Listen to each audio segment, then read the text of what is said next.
With the Razr Ultra 2025, Motorola set out to not only create the best flip phone ever, but arguably one of the best phones of 2025.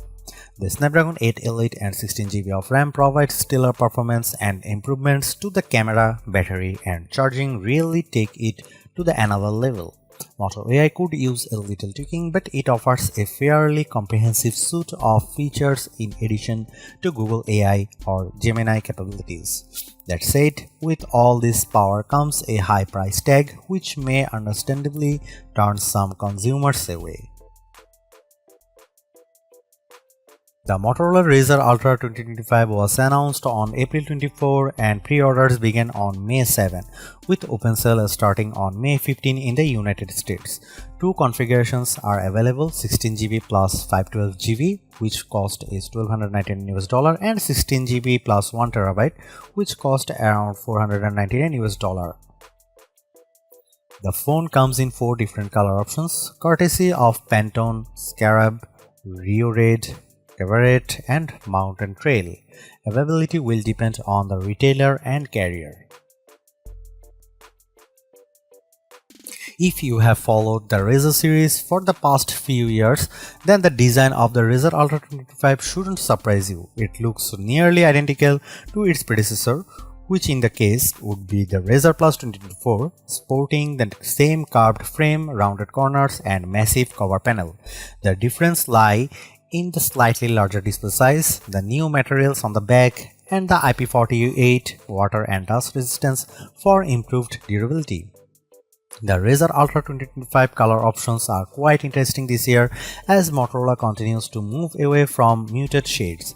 I have the Rio Red color on my unit, which incorporates Motorola's now standard vegan leather and is admittedly the least interesting of the Razr Ultra 2025 colors. I previously spent some time with the soft Alcantara and sturdy wood finishes during my hands-on, and I must say Motorola has given users quite the selection of sensory goodies to choose from.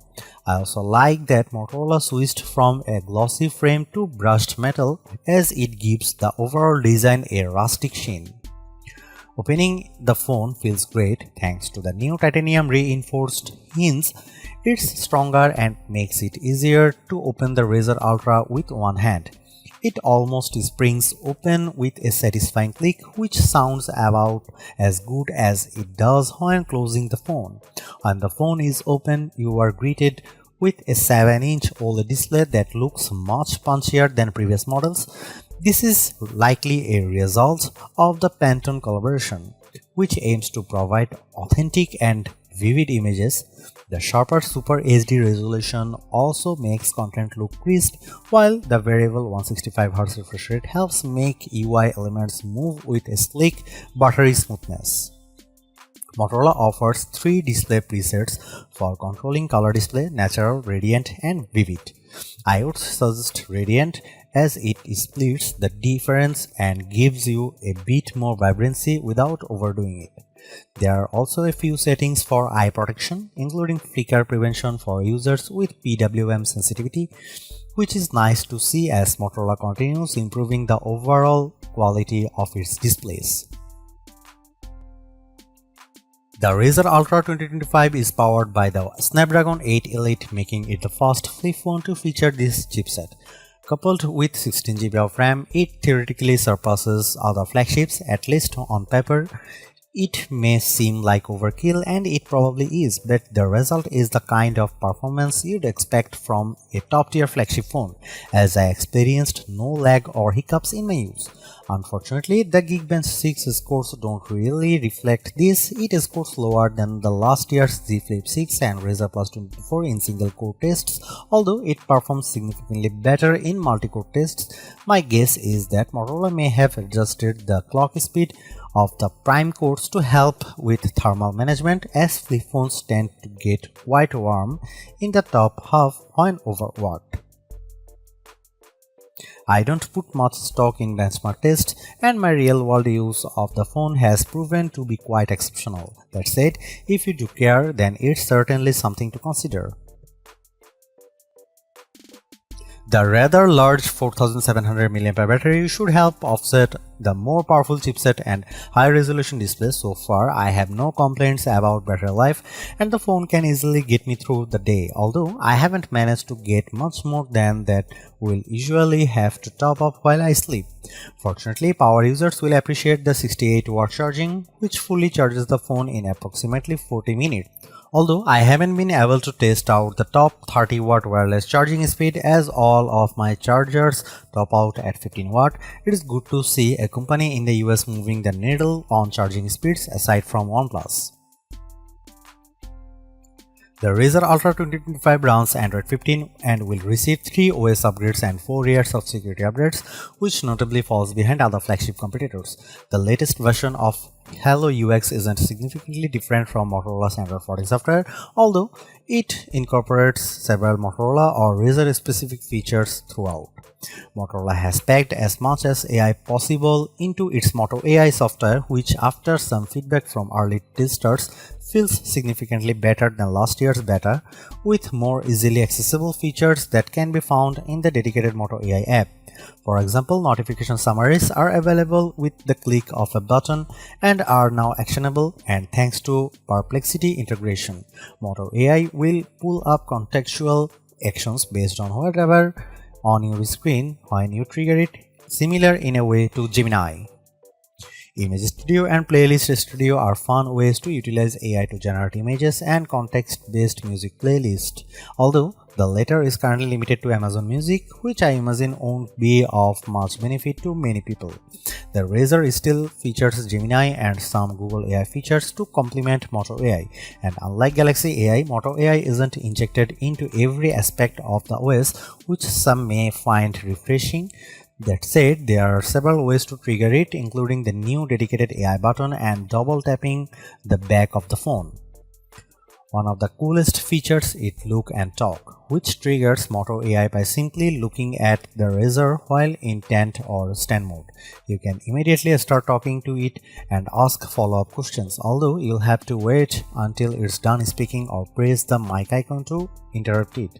It's not as seamless as Gemini Live, which allows you to interrupt and mid-sentence, and I hope Motorola will enable this feature in future updates. Aside from Look and Talk, triggering Moto AI regularly doesn't immediately let you talk to it, which feels like a missed opportunity. You have to tap the mic icon, which adds an unnecessary extra step to the process. Moto AI also isn't as fast as Gemini when answering questions, which can be a little frustrating in an age when consumers expect immediate information. The AI key is also a missed opportunity as it feels severely limited when compared to other implementations of AI buttons. Hopefully, Motorola will allow more customization here because it could become a very useful hardware feature. Overall, I think Motorola's overall AI execution could use some work, while we can explore topics further with the Perplexity integration. I would like to see this type of visibility extended to other AI models that consumers are likely more familiar with, such as Copilot, Meta AI, or Gemini. Fortunately, if Moto AI isn't for you, it's easy enough to ignore it and stick to using Gemini, which is my go-to.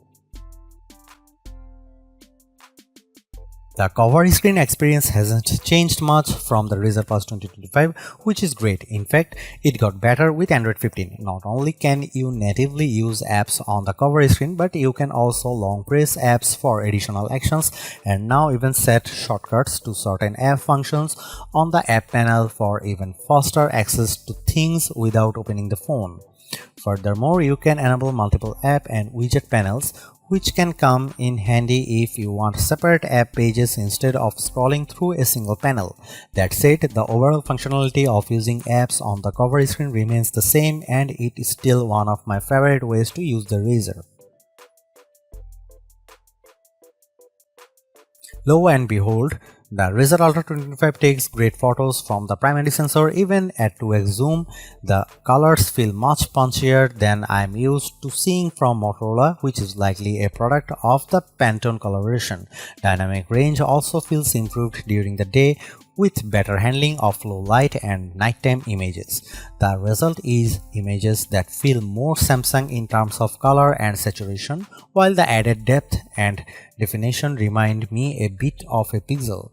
I wouldn't say image quality is anywhere near the impressive quality of the cameras on Oppo, OnePlus or Vivo phones, but so far I feel pretty confident that the Razr Ultra 25 can compete fairly comfortably among the best Android cameras.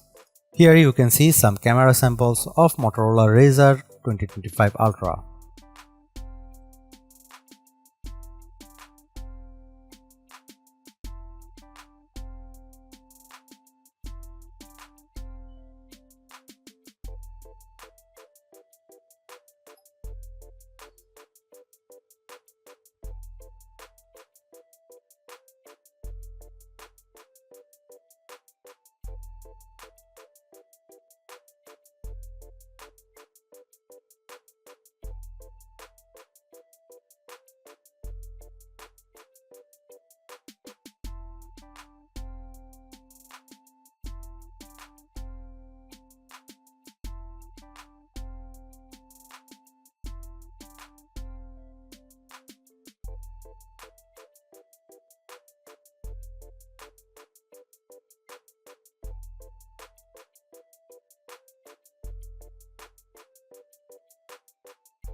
The Motorola Razr Ultra 2025 actually delivers. It's easily the most stylish phone out there, no matter your color or material wise. It's also finally caught up to the big players with zippy performance, stellar battery life, and cameras that are no longer just an afterthought. That astonishing cover display seals the deal, making this phone more than the sum of its undeniably snazzy parts.